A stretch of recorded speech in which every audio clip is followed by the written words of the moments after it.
ke sebethandazile bacula, the presence is here, but kwenzekani impilo yabo ayisho njalo. Baphuma la kade belethe ipresence kuthini, baphume baye ebufebeni, baphume baye emkipitweni, baphume baye ebutabaneni, baphume baye kuyona yonke enye into oyicabanga. Why?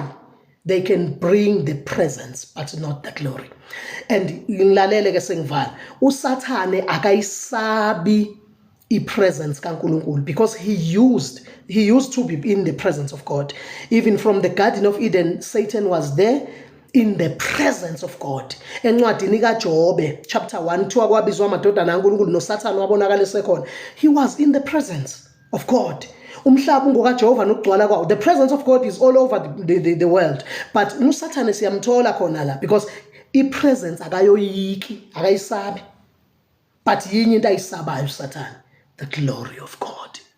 Zibuza ukuthi la ukhona noma lempilo iphilayo uphila kuphi. Isiphiwo naso ulethe ipresence kubantu bajabule baye phezulu, bathi hayi sikwele sithatha izulu, but wena ubusele emhlabeni. Noma ulethe iglory. Iglory mekwafika iglory ebandleni. Oh my God, mekwafika iglory ebandleni, ibandla liphila ubungcwele, lihlukane nezinto izwi elithi alizingenziwa. Angiphinde lencwadi bese ngiyavala egameni lika Jesu, angiphinde futhi. Romans 11 verse number 29. Romans 11 verse number 29. Lithi iBhayibheli, God does not take back his gift. God does not take back his gift. Bese lithi, he does not change his mind about those he has chosen. Onala nje basabiziwe uNkulunkulu. Omagejageja basabiziwe uNkulunkulu. Omahlasela basabiziwe uNkulunkulu. Favorite prophet Joshua Mohlale basabiziwe uNkulunkulu. Lamadoda asedukisa namhlanje nasedlala asabiziwe, because God does not change kulaba ababizile.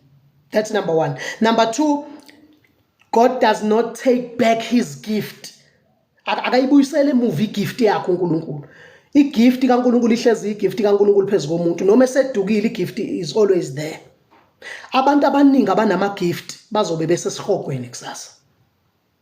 Qaphela ukuthi uzobuka kuphi. Siyabezwa sebekhala kuMatthew chapter 7 verse number 22. Sebethi inkosi asiprofethanga yini ngegama lakho. Because bebecanga ukuthi prophecy izoba qualifyisa ukungena. Kanti asiqualifyiswa ama gift. Bathi ke inkosi asiprofethanga yini. Sabeka izandla kwabagulayo baphila. Uyazi ukuthi bebenza ama miracles labantu emhlabeni, baphila ngegama lakho. Kodwa lithi uNkulunkulu uyothi hambani kimi nina benzi kokubi, angikaze nginazi. Kanjani kade siweba ngegama lakhe emhlabeni? Because phela besiweba ngalo besikwazi ukulisensa ungekho wena. On your behalf sithi akwenzeke ukuthi kwenzeke ngegama lakho. Kodwa bazobengekho. Ningadukiswa abantu beyiphiwo. Musani ukudukiswa abantu beyiphiwo abachaza kahle amavesi, abachaza kahle indaba, abanitshela ngawo yonke into, benza ama live, benza ama talk shows every day. They can do that as